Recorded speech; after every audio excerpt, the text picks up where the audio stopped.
అనకాపల్లి జిల్లా నర్సీపట్నంలో RDO జయరాంకు TDP నాయకులు చింతకాయల విజయ్పై YCP నాయకులు ఎమ్మెల్యే ఉమాశంకర్ గణేష్ ఫిర్యాదు చేశారు. నాతవరంలో డబ్బులు పంచుతూ అధికారులను చూసి పారిపోయాడని, అతనిపై చర్యలు తీసుకోవాలని ఆర్డీఓకి ఫిర్యాదు చేశారు. తోటి నాయకులను పట్టించుకోకుండా పారిపోయినోడు, అతన్ని నమ్మిన వారి పరిస్థితి ఎలా ఉంటుందో అర్థం చేసుకోవాలని గణేష్ అన్నారు. ఎన్నికల తరువాత ఊరు వదిలి వెళ్లిపోయే వారితో టీడీపీ నాయకులు జాగ్రత్తగా ఉండాలని ఆయన తెలియజేశారు.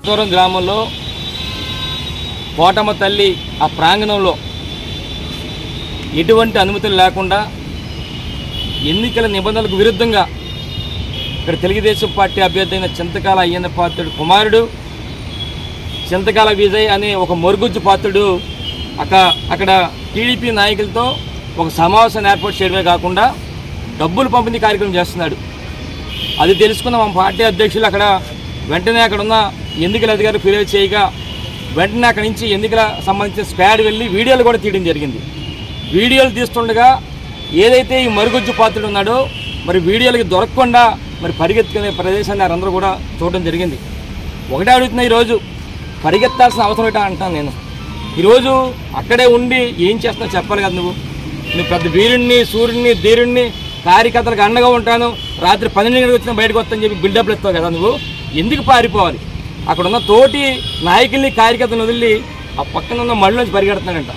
అదృష్టం ఏంటంటే ఈరోజు ఆయన పరిగెడుతున్న మళ్ళలో పామాయిల్కి సంబంధించి 3 అడుగులు గొయ్యలు తీసుకున్నాయి. అక్కడ తప్పించుకుని వెళ్ళాడు కానీ ప్రమాద స్వాతంత్రంలో పడితే 3 అడుగుల లోపల పడితే 2 అడుగులే ఉంటాడు. ఈయన ఎవరికి కనిపించడు, అంటే త్రుట్లు తప్పించుకున్నాడు ఈరోజు ఆ ప్రమాదం నుండి.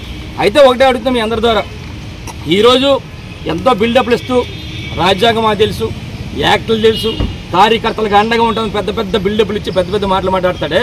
ఈరోజు టీడీపీ కార్యకర్తలని నాయకులు ఎందుకు పోయామంటున్నాను? ఎందుకంత పిరిగిబంద నువ్వు పిరిగిబంద అందరికీ తెలుసు, పిరిగోడు తెలుసు, పెద్ద పెద్ద బిల్డప్లు ఇస్తాయి కానీ నువ్వు ఎంత పిరిగోడు అందరికీ కూడా తెలుసు.